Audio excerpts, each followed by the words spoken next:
Okay, so again, welcome to Purpose of this book, and we're picking up. We just started, we really wrapped up chapter 2 last week. There was a solution. We began chapter 3, more about alcoholism. But based on time, we only read the first paragraph. And so we're just going to go ahead and reread it again, and we'll probably re-comment on it lightly, just so we set up the context again to plow on into the chapter. So we'll just take from the top of page 30 again, chapter 3, more about alcoholism. Most of us have been unwilling to admit we were real alcoholics. No person likes to think he's bodily and mentally different from his fellows. Therefore, it's not surprising that our drinking careers have been characterized by countless vain attempts to prove we could drink like other people. The idea that somehow, someday, he will control and enjoy his drinking is the great obsession of every abnormal drinker. The persistence of this illusion is astonishing. Many pursue it into the gates of insanity or death. So, no definitions there, Sam? Ash said no also. Okay. All right. So let me just give a little setup to what I like to do to start this chapter off with it. So as we study chapter 3, more about alcoholism, we will indeed learn more about alcoholism. We will learn that it is so vital that we clearly understand the exact nature of the disease. And we know in our heart of hearts that we are victims of a condition of mind and body and spirit that will destroy us. This chapter includes 4 stories, 3 of them true, 1 of them fictitious. These stories demonstrate the 2 segments of step 1, that we're powers over alcohol and that our lives are unmanageable. They will also demonstrate 4 more truths about this killer disease. 1, that we have this alcoholism and it's a permanent condition. 2, a progressive disease. And 3, it is a very patient disease. We talk about that in the insidious insanity that Bill talks about in the book. And without spiritual help, it is fatal. So that sets up the chapter. And as I look at the beginning of this reading here on page 30, most of us have been unwilling, and I underline the word unwilling. I'm unwilling to perform any action, to concede to my innermost self that I'm a real alcoholic, that we were real alcoholics. How do we know that we're real alcoholics? Because we've studied the literature up to this point. We read the doctor's opinion, the first 23 pages of this book, which describe to us exactly what happens to the alcoholic when he puts alcohol or drugs in their body, that I break out in this craving. And this mental condition from page 23 through 43, this obsession of the mind, without my permission, without my consent, I pick up anyways. I can't, once I stop, I cannot stay stopped. And then it says, therefore, it is not surprising that our drinking careers, anyone else have a drinking and drugging career? I know I did. It was every freaking day at the end of my using and drinking. It was a career. I did that more than I did anything else in my life. And it's been characterized by countless vain attempts to prove. How many times did you go out and just want to get a little bit, little dope, little drink, right? And prove to yourself that you can only have 2 drinks, and then you end up having 22. I did that every freaking time almost. And then it says the idea that somehow, someday we can control, underline the word control, and enjoy his drinking. That is a great obsession of every abnormal drinker. I am an abnormal drinker. I can see here's the difference between a normal drinker and an abnormal drinker. I don't understand normal drinkers, and abnormal drinkers don't understand me.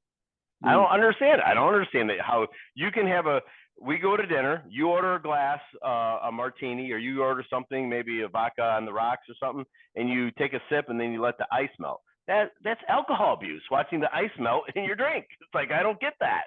And then you say, you know what, I've had enough, and you push it away. That's a normal drinker. I don't do that. I've heard Paige even talk about, you guys ever went around to a party after the party was over with and all the cigarette butts and the alcohol and the beers and all that stuff? Any of you like go like that because there's no more liquor in the house? You drink out of the ashtray beer can? Anyone? I know, it sounds gross.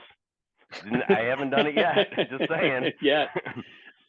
Why? Because this persistence of the solution is astonishing. Many pursuant to the gates of insanity or death. And that is my truth. I never made it into the insanity other than the fact of alcoholic insanity, and I didn't die yet. but I know the truth from the false today, and that's why I do not. All right, let's carry on. We learned that we had to fully concede to our innermost selves that we were alcoholics. This is the first step in recovery. The delusion that we are like other people, or presently may be, has to be smashed. I have some definitions here. I have Please. concede and delusion, which are both defined as,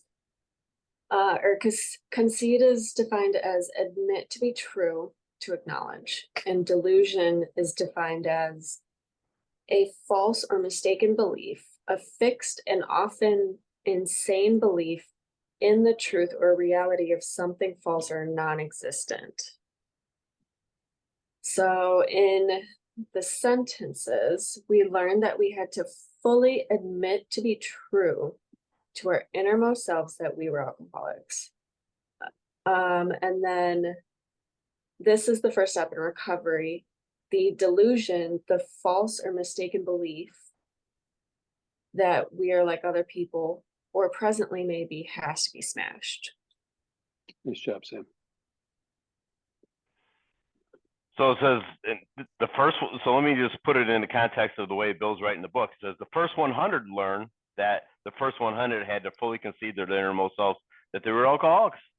And again, why do we know that? Because we've read the text and studied the text up to this point. So I know what a real alcoholic is. And I mean, if I just want to cheat a little bit, go to page 21 of the book and see what a real alcoholic is. I'm not a moderate drinker and I'm not a hard drinker. I'm a real alcoholic. And this is the first step in recovery. This is the identification that Bill's giving us. That this is the first step in recovery, that I have to learn to concede to my innermost self. Otherwise, prior to this, where was I? Well, if there's step one, then there's probably step zero. And that's where I was until I learned to concede to my innermost self that I'm a real alcoholic. Then this delusion shows up in my head, sounds just like me. I believe the lie that we are like other people. I am not like other people. I know the truth from the false today. I am not like my neighbor. Later in the book, they're going to talk about resentments and about delusion. I cannot harbor an anger towards another neighbor of mine, where my next door neighbor might be able to do that because he's a normal person. I can't afford to do those things. It's a delusion to believe that I can do that. Or presently, maybe it has to be smashed. Bill uses the word smash twice in the big book. Here on this page and again on page 39. Has to be smashed. Ego has to be smashed. I think that's what he's saying. My ego has to die. And that is why the steps are designed in the particular order that they are, so that my ego will be deflated over and over and over again. And Harry Tiebout is the one who brought that to our attention, that the ego has an uncanny ability to regenerate itself. That's it. So this first sentence here, we learned that we had to fully concede to our innermost selves that we were alcoholics. So I'm a bit of a wordsmith, right? English and writing major from college. So I got to break down some of this language. If we chop this up a little bit, there are a number of directives and facts here. So the first part says, we learned that we had to fully concede to our innermost selves we were alcoholics. So first of all, what it's saying is, I don't just concede externally to somebody else that I'm a real alcoholic, I'm a real addict, right? It's implying that's not enough. When my first sponsor said, hey, you're an alcoholic, you're an addict, it wasn't enough for me to just be like, yeah, right? With no meaning or understanding of what that meant. What's required of me is to concede to my innermost self. That means I need to admit to what's going on in my wild thoughts, in my rotten gut, and my unhealthy heart, that I have this real problem because I understand it. But the most important part of that phrase is that I have to learn that I have to make this concession, this admittance to myself. I just don't come in. It was not my experience, and it has not been the experience of anybody else I met, that I didn't just wake up out of bed and say, everything's going great, I'm going to take care of this drug problem now. It didn't work like that, right? I was beaten, battered, and busted, approaching hopelessness. And I want to say approaching because, in fairness, I wasn't fully convinced of my problem because I didn't fully understand my problem. But once the problem was introduced to me, once somebody started explaining the first step, what the powerlessness was, the physical and the mental, right? How my life was unmanageable, spiritually ill. Once I understood these concepts, when they were broken down and made simple for me, then I could identify with them. And repeated teaching and studying and mentoring on these points, as I got closer to understanding that I really had the problem and that I could admit it to myself, with all of these reps, I was learning that this was something that I was going to have to do for myself. I was going to have to come to this point. Nobody else could diagnose me and convince me of this problem. I learned this through the study and from the fellowship and from the application of recovery. And it takes a little time, right? Maybe some people takes hours, maybe some people can take days, weeks, months, and I know some people takes years, sometimes a decade and a half. She knows who I'm talking about. But ultimately, right, we learn this if we can keep our mouths closed and our ears open. And then this is the first step in recovery, that I'm a real alcoholic. And again, what does a real alcoholic mean? David took us back to 21.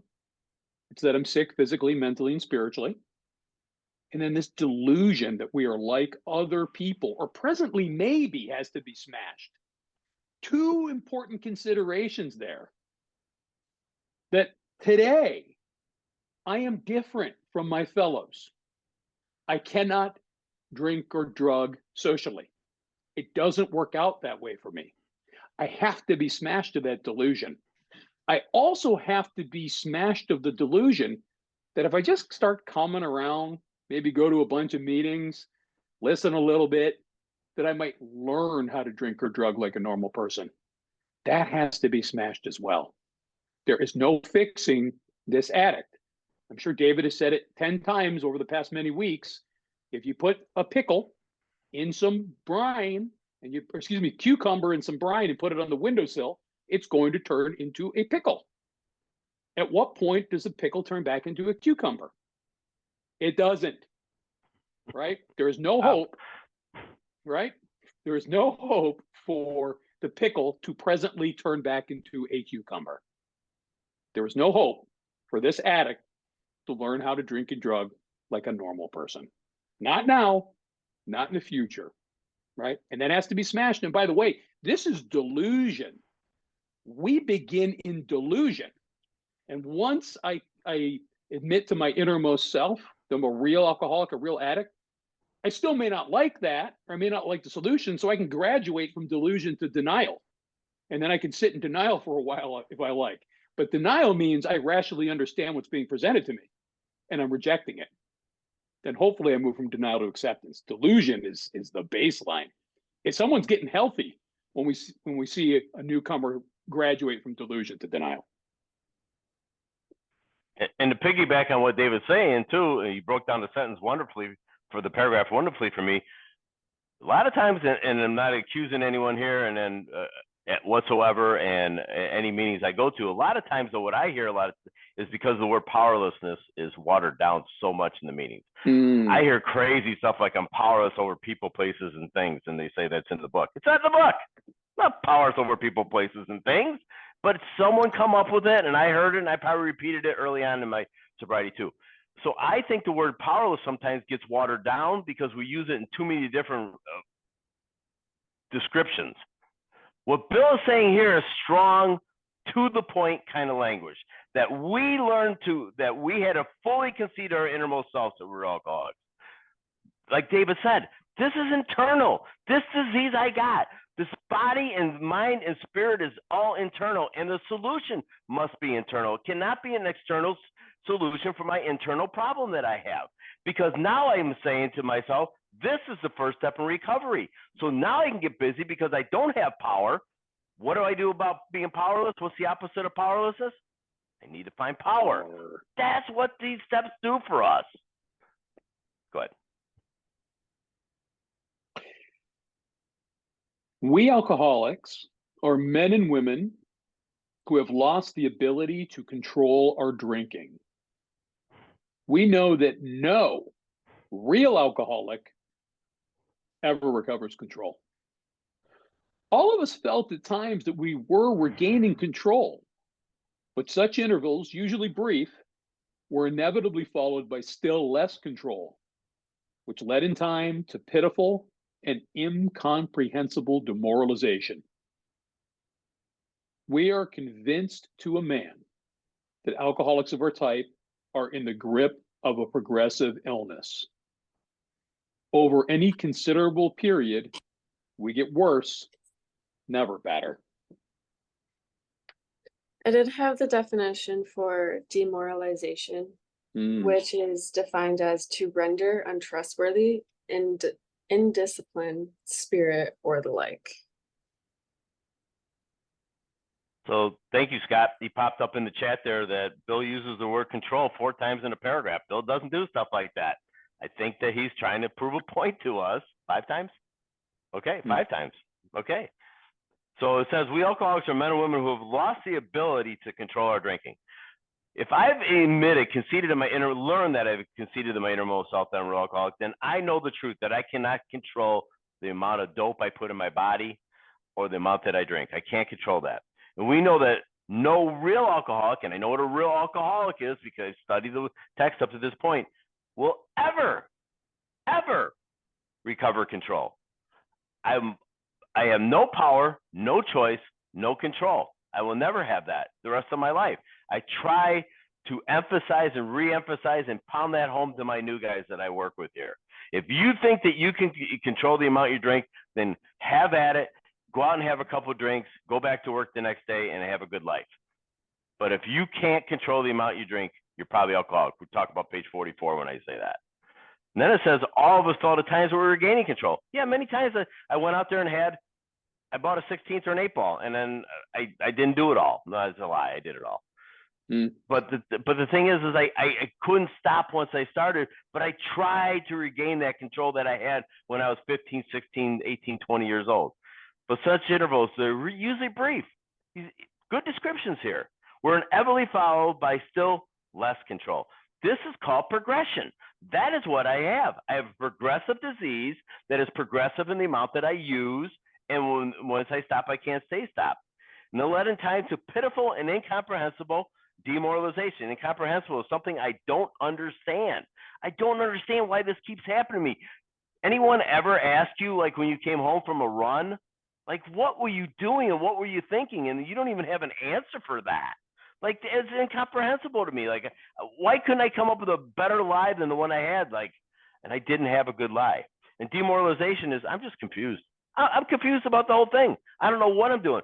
That is why this textbook is written and made to be studied with others.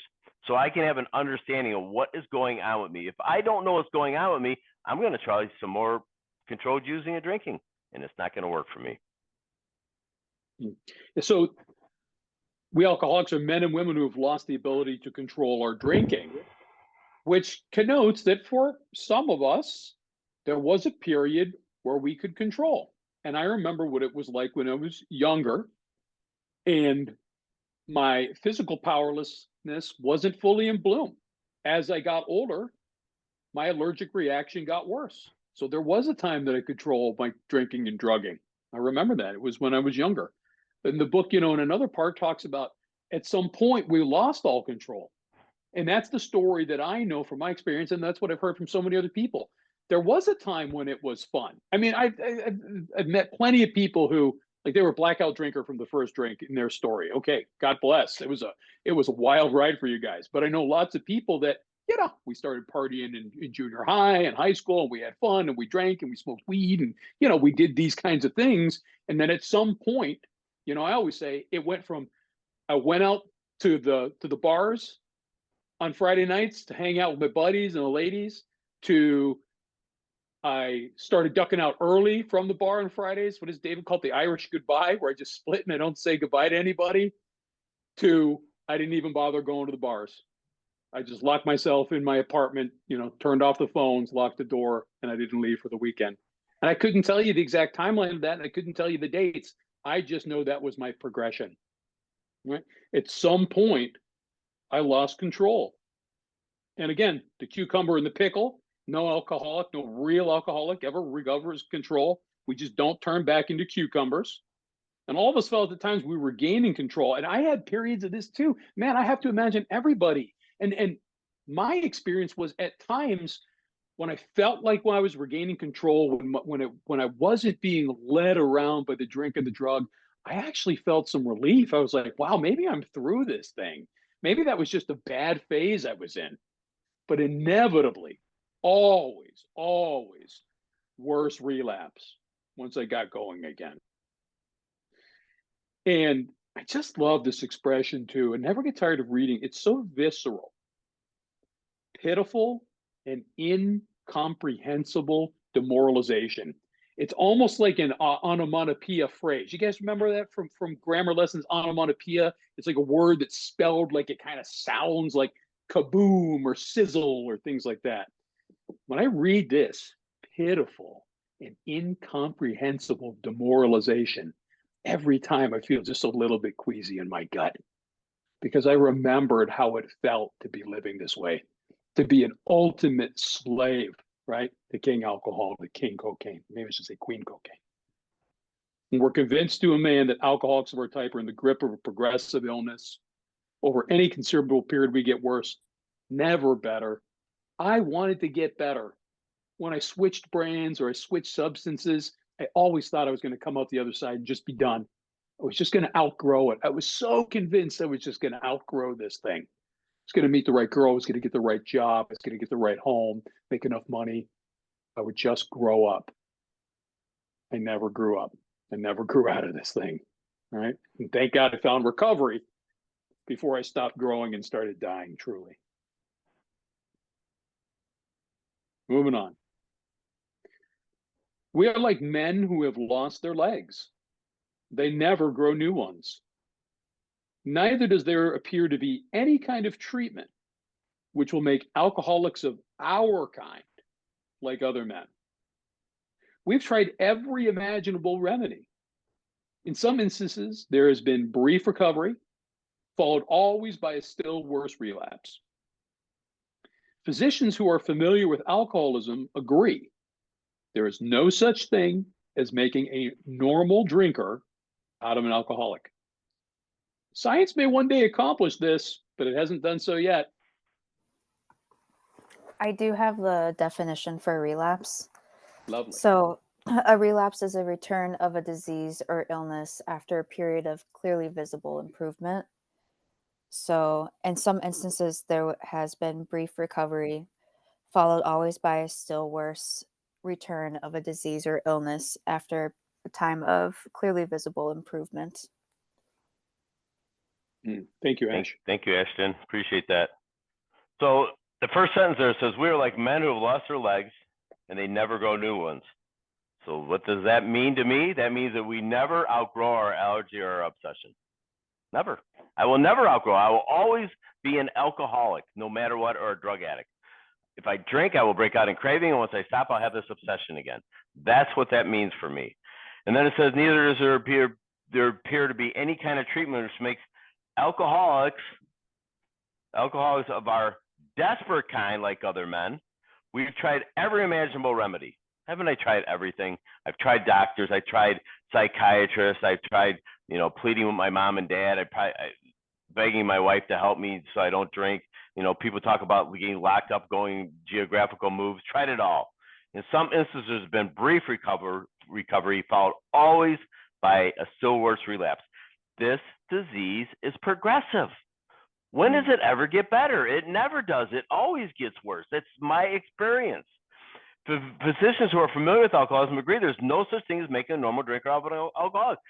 Doctors understand now. They totally understand. Silkworth's the first one of the first ones that understood it. But now doctors do. Like, I've gone to my family practitioner, and she knows I'm a alcoholic and a drug addict, and I've actually worked with some of her patients before.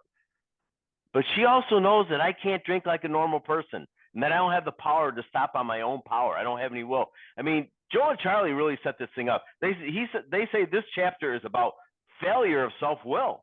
My self-will is no good whatsoever when it comes to drinking and drugging. I think that's the best description of what this chapter is all about for me. Science may one day accomplish it, but it hasn't done so yet. I went to a meeting one time, and that was the topic because people are hoping that some kind of magic pill would happen. I ain't taking that magic pill because I suffer from a spiritual malady too. I suffer from this inept feeling and this thing that I'm scratching things that don't itch. I love having a connection with power today. I love that I have access to the power all day long. If I stay unblocked, get my ego and the circumstances of my life out of the way by doing the work in 10, 11, and 12, and then I can have all the freedom I want. Mark Houston uses the example over and over and over again. How free do you want to be? Remember the context of where we are again. I love going back to like, what are we talking about? We just went through the chapter, There Is a Solution, right? We had Bill's story, his 12-step call to us, his sort of experience, strength, and hope, what he was like, what happened, and then what he became, who he became. So, how sick he was, how he got better, then a whole chapter expounding upon how he got better and what it will look like for us to get better. But now we're beating more into our heads to understand the real nature of our problem. And by this part in the book, we're really starting to get into the greater part of the problem of powerlessness, which is the part that's in my head between my ears. And we had just been reading about learning to concede to our innermost selves that we're real alcoholics. So part of this concession, this learning to concede process, has to be my willingness to let go of old ideas, prejudices, and also to be letting go of reservations. So in the chapter we just read, neither does there appear to be any kind of treatment which will make alcohol, I can't be more lightning. Neither does there appear to be any kind of treatment which will make alcoholics of our kind like other men. Am I holding on? Is the newcomer holding on for this hope? Well, maybe I'll just do this AA thing, the CA thing for a little while, but maybe I'll be able to find another way that I can drink and drug like a gentleman, right? The same thing is brought up again at the end of this paragraph. Science may one day accomplish this, but it hasn't done so yet. This was written in 1939. It's 1923, right? We're 80 plus years into the future. What has science done? A lot of research in this area. And created things like, anabuse and naltrexone and all these things. And I don't really have an opinion on any of this stuff. I'm not a psychiatrist or a pharmacist or anything. All I know is I don't think either of those medications provide a spiritual experience. I'm not a doctor, but I don't think they do. So I might find something that makes me throw up when I drink, or I might find something that cuts down my obsession a little bit. But if I still get a little obsession and I still pick up a bag or a bottle, I'm going to trigger that allergy and I'm going to be off to the races. And by the way, not only will I be off to the races again with the drinking and drugging, but the rest of my life is still going to be a nightmare. I'm still going to be riddled by those bedevilments. Right? I know lots of people in recovery that have other mental health issues that are depression meds, Zoloft, things like that. God bless. Some of us need that stuff. Guess what those medications don't do? Provide a spiritual awakening. Many of us need things beyond recovery. But all of us here, if we're real alcoholics, real addicts, we need recovery plus. And most of us don't seek the other help we need until we get right in recovery first.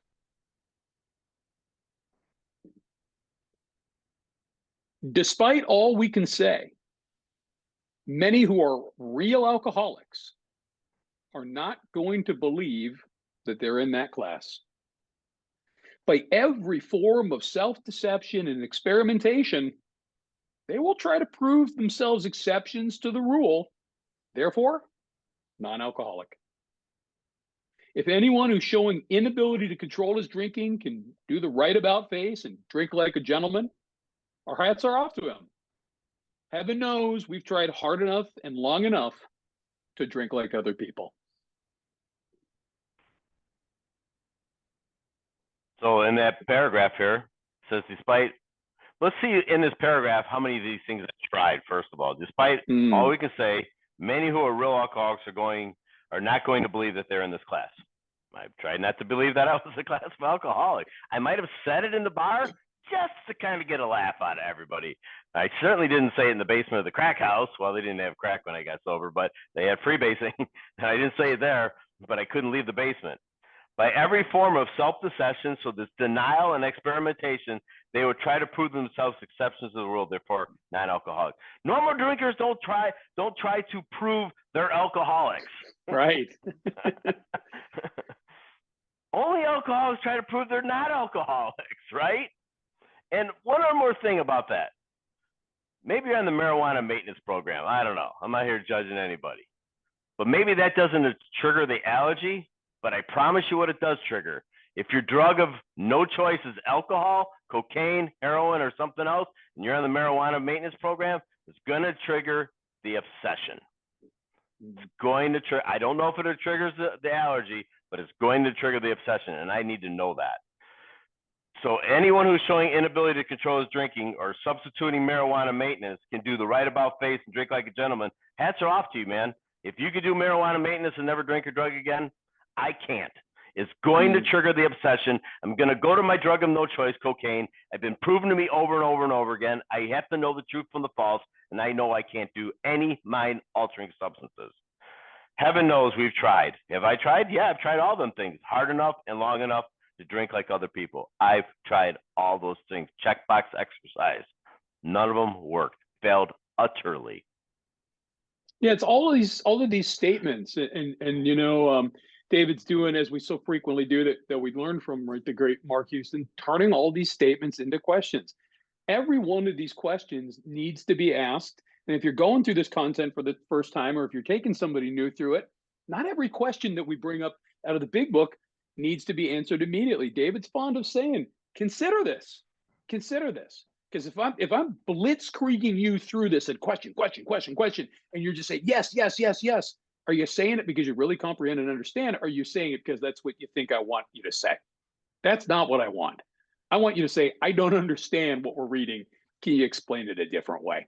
Because somebody has to comprehend this. Again, to learn to concede to my innermost self, I have to learn what I am conceding. Right? So some of these things that have to be smashed. I have to smash the idea that I'm not a real alcoholic. I have to smash every form of self-deception and experimentation so that I smash any thinking that I'm an exception to the rule. I have to smash the consideration that I'm a non-alcoholic. Or, by the way, this happens too. Just because somebody wanders into a meeting of Alcoholics Anonymous or Cocaine Anonymous or any other 12-step fellowship doesn't mean they're powerless and their life's unmanageable. There's lots of hard drinkers in Alcoholics Anonymous. There's people that maybe tied one on a little too much, got a DUI, and someone in life said, you better go to AA. And it's okay for us to help someone qualify and find, nothing would make me happier than to talk to a newcomer in an AA meeting and find out that truly he doesn't have the physical craving, that truly he doesn't have the mental obsession, that he's just been drinking a little too much and he got a DUI and this is where he thought he had to go. I'll be happy to tell him, man, you are lucky. I don't think you have this problem the way you're describing it. But it's self-diagnosis, right? Maybe that person's still spiritually ill because it feels like all 8 billion of us on the planet are spiritually ill. But I need to smash the idea that I can control my drinking. I need to smash the idea that I can do a right about face and drink like a gentleman.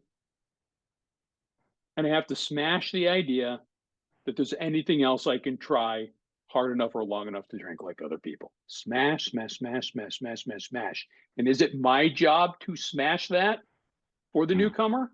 I don't know. But I sure as heck better explain what the book says and what my personal experience with the illness and recovery has been. So can I say one more thing? Please. Okay, please. So I brought up the marijuana maintenance program, which doesn't work for me because it's going to trigger the obsession. But also the fact that I got a note here, if I got it from Howard and Kathy, but it says drinking non-alcoholic beer, it says is not, on the label, it says is not to be used by alcoholics. Do not rush out to the liquor store after this meeting and try to prove me wrong just believe that possibly that's true, that it says not to be used by alcoholics. But remember one thing, if I'm taking prescription drugs and I'm not taking them the way they're prescribed, or I'm doing some other kind of marijuana maintenance thing, every day that I'm doing those things, maybe I don't think I have a problem with it. But remember one thing, wasn't there a time that I didn't have problems with alcohol or cocaine either? Wasn't there a time where it was fun, it was okay? I will have that experience. I will find my way back to my drug of no choice. I will get through you somehow, some way, and I will get to it because I have no power, no choice, no control. Just needed to bring that up. And we bring this up frequently, I think, in that the book is very clear. Alcohol in any form can trigger the craving. So what does alcohol in any form mean? And even if we're just strictly talking about alcohol itself, does it mean I think I can safely drink beer? Well, most people say no. How about wine? Most people say no. Spirits. How about most people say no? How about maraschino cherries? How about vanilla extract? How about when you're real desperate, rubbing alcohol, wood alcohol, isopropyl alcohol, things that'll kill you and make you blind before it kills you? How about hand sanitizer? So sometimes when I say these examples, people scoff, like, oh my God, who's drinking hand sanitizer?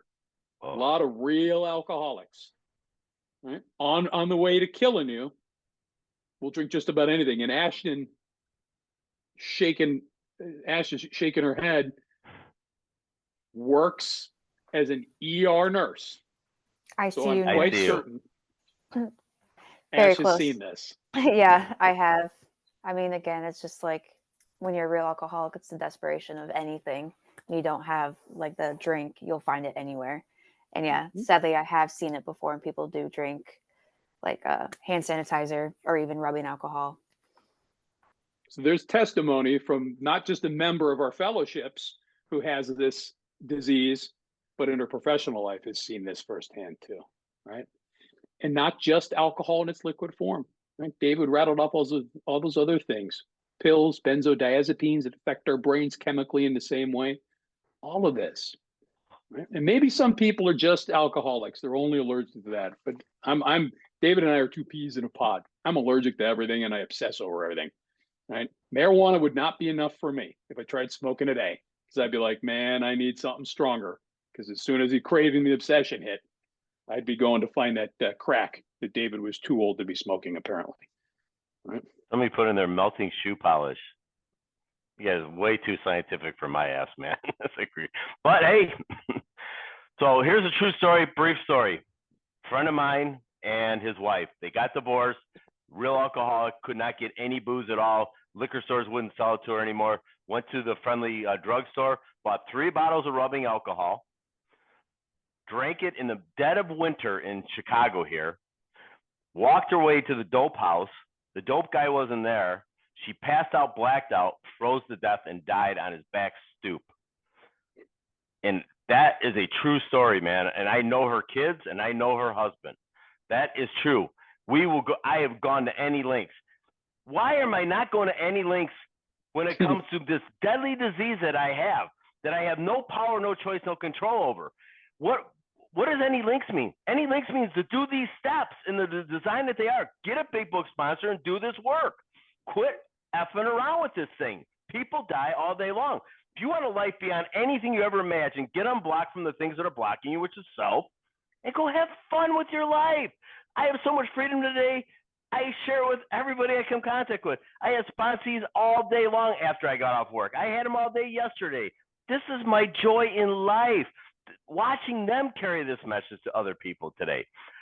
And I think young Lee said it best when I heard a talk of his. What is the key to life? Usefulness. I know what that feels like today. I do know what that feels like today. Okay. On 31, paragraph 2, here are some of the methods we've tried. Some of the methods we tried to prove we're not alcoholic. Drinking beer only. Seems a ridiculous place to start, but limiting the number of drinks, show of hands. How many tried to limit the number of drinks when you went out? Right, it was 100%. I guarantee everybody did that. It's a Never checkbox drinking exercise, alone. guys. Just do a checkbox here. It's what it is. Drinking beer only or drinking any one thing, right? Limiting number of drinks, check. Never drinking alone, check. Never drinking in the morning, check. Drinking only at home, check. Never having it in the house, check. Never drinking during business hours, check. Drinking only at parties, check. Switching from scotch to brandy, awful, check. Drinking only natural wines. I think in this day and age, it'd be like drinking only Michelob Ultra, right? A low carb drink, right? Agreeing to resign if ever drunk on the job, check, check. Taking a trip, check. Not taking a trip, check. Swearing off forever with and without a solemn oath, check, check. Taking more physical exercise, check. Reading inspirational books, check. Going to health farms and sanitariums. I think we can include treatment centers in that today, check. Accepting voluntary commitment to asylums. We could increase the list ad infinitum. I do have the definition for asylum. Wonderful. So an asylum is a healthcare facility for patients or for people who are unable to care for themselves. So going to health farms and sanitariums, accepting voluntary commitment to a healthcare facility for someone who is unable to care for themselves, we could increase the list. So the thing is, though, is we actually don't use the word asylum anymore. It's frowned upon as it expresses disapproval and like negative feelings towards it. So instead of asylums, we actually use like inpatient facilities, such as like a psychiatric inpatient facility. Very The good. dressed up expression for the same thing, right? Loony bin is probably right out. Yeah, so the checkbox exercise, I'm not going to go over that because I checked all the boxes, all right. But Bill wrote in there, he says, with or without a solemn oath. How many times did Bill, I don't remember the number, 7 or 8 or 11, 14 times, he wrote in the family Bible, the solemn oath that I'm never going to drink again? And he meant it. You could have hooked me up to a polygraph and I would have passed it. I would have. I didn't want to drink a drug again, but I didn't. I didn't have the power, no choice, no control. And then the bottom of that paragraph there says going to health farms. Well, those are detoxes, you know. And if you're an alcoholic, go detox. Absolutely, go detox, man. You can die from this. There's no doubt about it. If you're a 100%. cocaine addict, enjoy the Jones and the crash, man, because you ain't gonna die from that. But it's gonna be awful. It's gonna feel like shit. And sanitariums that they're talking about, we call those rehabs today. Accepting a voluntary commitment to an asylum, inpatient, outpatient, or how about if you ain't got $10,000 to go to one of them, you come to a meeting of Alcoholics Anonymous, you get yourself a big book sponsor, and you do the work on the big book today. How about if you try that? Or have you tried a couple other things? How about just going to meetings? How about just going to 90 meetings in 90 days, right? And not getting a sponsor, and hopefully through osmosis, the guy next to you who talks a great talk and probably walks a good walk, that you're going to pick up part of the stuff that he does because you sit next to him at a meeting. No, meetings are never intended to keep us sober. Not ever been that intention whatsoever. Intentions for a meeting for me is to stop taking from meetings and start to give to meetings. And the only way I know how to do that today is to study this book. So I bring this clear-cut, specific, and precise directions out of this book to the alcoholic who still suffers. And you know what? David brought up a good point. We got a lot of hard drinkers in meetings of Alcoholics Anonymous, Cocaine Anonymous, right? We do. And they kind of screw up our meetings sometimes, to be honest with you. But the fact of the matter is, if I come out of this book, they're probably going to hate me. I don't care. Hate me all the way to the cows come home. I don't really care, because this book has changed my life, and it's changed the life of millions of other people. It's not that I directly helped with that, but I'm a part of the equation today. And if you ever heard Davis talk, at the end he does a mathematical equation that makes a whole lot of sense. And actually, it's proven to me that it does work. Just carry this message to the alcoholic who still suffers the proper way out of this text.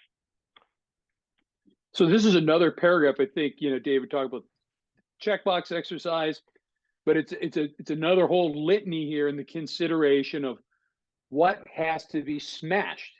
What do I have to relieve myself of believing, delusionally believing, that I can do that will allow me to drink normally? These are all just a whole bunch of different conditions. If I approached alcohol this way, maybe I will get the result that I want. And one of the things that I think is frequently said, and I'm not sure that I really agree with it, is, you know, a lot of people say, well, go try everything else, you know, and then when you've done trying everything, you know, come to AA, come to CA where we've got a solution. I mean, you could do that, but you might die along the way from a lot of these other approaches that don't work. You could just come in here. You could just come in here. You know, I've got a group out here. David and I, we have a little posse out here in rural Illinois with Sam and Ash and Abby and Daniel and, you know, several other people, Jamie, Heather, et cetera, on this meeting here.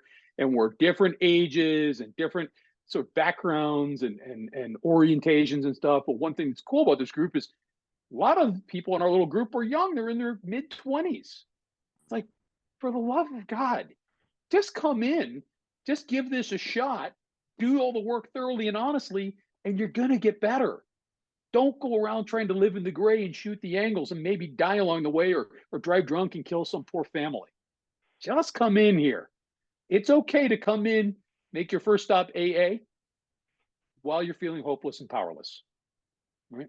Just come on in. We got a seat. It's already warm for you. We do not like to pronounce any individual as alcoholic. Let me read that a different way. We do not like to pronounce any individual as alcoholic. But you can quickly diagnose yourself. Step over to the nearest bar room and try some controlled drinking. Try to drink and stop abruptly. Try it more than once. It will not take long for you to decide, if you're honest with yourself about it, it may be worth a bad case of jitters if you get a full knowledge of your condition. Ash, anything? No? Okay. Go ahead, David. All right, so this is the allergy test, right? That they talk about. There's four tests in this whole well, there's 3 tests in this paragraph and another one on page 34. So we do not like to pronounce any individuals an alcoholic. So when David and I go to treatment centers, we're not there to pronounce anyone an alcoholic or drug addict. We're not. You know, but if you let me qualify you, I'll qualify you, and then you get to quickly diagnose yourself when I'm talking about this with you, because I'm going to give you the facts about alcoholism. I am not going to sugarcoat it. I'm going to tell you the truth about it. The cheater page for me is page 44. Go ahead and do that all day long. So here's the first test. And my suggestion is not to do this, honestly. My suggestion is to study the first 31 pages of this book first and see if you're a real alcoholic, right? So that's just me. But the first test we're talking about here, and this is the Marty Mann thing, and I'm not going to get into that because if you want to, maybe Howard will be kind enough to give us the Marty Mann definition after the meeting. We'll see Rob's if he's got a little something in the chat, too. Okay, Rob's got something in the chat. I know a little bit of the history, but I'll garble the whole thing up, so I'm not going to do it. So the first test, step over to the nearest bar and try some more controlled drinking. What does that mean? It means 2 drinks a day at the same time of the day for 30 days. Try that. Try controlled drinking. Second test, try to drink and stop abruptly. Have 2 drinks and go home. Have a drink and a half and leave the other half and go home. Try that. Good luck. Third one, try it more than once. Let that sink in. Can you control it? And as it will not take you long to decide if you are, here's the word I have highlighted, honest with yourself about it. It may be worth a bad case of jitters or your full knowledge of your condition. So the 4th test is on page 40, on 34. It says, leave it alone for a year. Try that one. Try to leave your drug of no choice alone for the whole year and see how manageable your life is without a spiritual solution. That's it on that. I had a sponsee one time. You know, my least favorite kinds of sponsees are the ones that are smart. I don't like smart people because they're too smart for recovery. They want to outthink and out-engineer and out-connive. And so I had this sponsee, smart guy. In fact, another guy said, oh yeah, you got to talk to David. David's a smart guy. He should sponsor you. I'm dumb enough that I got recovery and I've stuck with it. This sponsee was smart and we got through this part of the book and he called me the next day and he said, you know, I'm going to do that. Like, I think I can just not drink for the next year. He said, but I'm still going to come around, you'll still be hearing from me, blah, blah, blah. Never heard from him again. I should have called him back. I can't even remember his name. It's been a few years. I wonder if I could figure it out to see how he's doing, but I'm guessing not so hot. This book is intended to be read in linear order, right? From the title page through the end of the book. Certainly the title page, all the forwards and prefaces, and the first 164. That's the recovery part of our program. And then, read those stories too. There's some great stories. But it's intended to be read in order. And so my point in saying this is, if I am talking to a newcomer and they're being resistant to what I'm trying to help them understand, I don't think it's a good idea to jump to page 31 and say, well, why don't you just go try some controlled drinking, right? I don't think that's going to work out well. If we have read and studied, the idea is that if along the way, as a newcomer, I really understand what I've learned here, and not just from reading, but workshopping it, talking to my sponsor, maybe some other people, that I should know enough by page 31 to not do this, as David was saying. We don't recommend it. I might drink 2 drinks the first day. I might drink 2 drinks the second day. But you bet your bottom dollar by the third day, that allergy is going to be rip-roaring ready to go. And it ain't going to be 2 drinks on that third day. 3 is always the magic number in life. I'll make it to the third day, and I'll probably be feeling pretty good. And I'll be thinking about calling David and saying, man, everything we've been talking about for 20 years is garbage. I got this licked. And then the third day, when David comes to see me in the ICU or in jail, I bet I'll have a different story. And I would come and see you too, bro. But I'm praying that never happens. Let me take a. I know I won't let that happen. And so let me take a crack at the Marty Mann story. And if I don't do it right, we got Howard to back us up afterwards after the hour. So Marty Mann, 2 reasonable sized drinks a day for 30 days and stop. Reasonable sized drink, okay, you clever people. Then, but that doesn't mean that I get to stop for 5 days and save up 10 drinks for day 6, right? That's how clever we are. That's what we do. No, I don't get to do that. I have to drink 2 a day and stop abruptly and try that for 30 days and stop. That's what that I think. I could be wrong, but that's what I thought. That's it. And only a real alcoholic would try. I got a head nod. Ooh. Oh, okay. Nice. Only a real alcoholic would try to shoot the angles and do something like that. Well, I'm going to skip it today. I'm going to skip it tomorrow. I'm going to save up. Normal people don't think like this. David uses his wife as an example all the time. It sounds to me like she has somewhere between a half a glass to a full glass of wine each day. That's it. This much. Right? Some of you are probably also married to people like this, or that's your experience with your kids or your siblings or your parents or your best friends. They might have 2 drinks a day because guess what? They love the effect produced from 2 drinks, and 2 drinks is plenty. That is craziness to the 50 people in this room tonight. That doesn't compute and it doesn't make sense. And hopefully that's really underscoring what we read in these 2 pages tonight, that we've learned that we can't live that way. It just doesn't work in our brains, not in our brains, not in our hearts, and not in our guts. All right, perfect place to pause. Let me kill the recording. Thank you guys for all being here.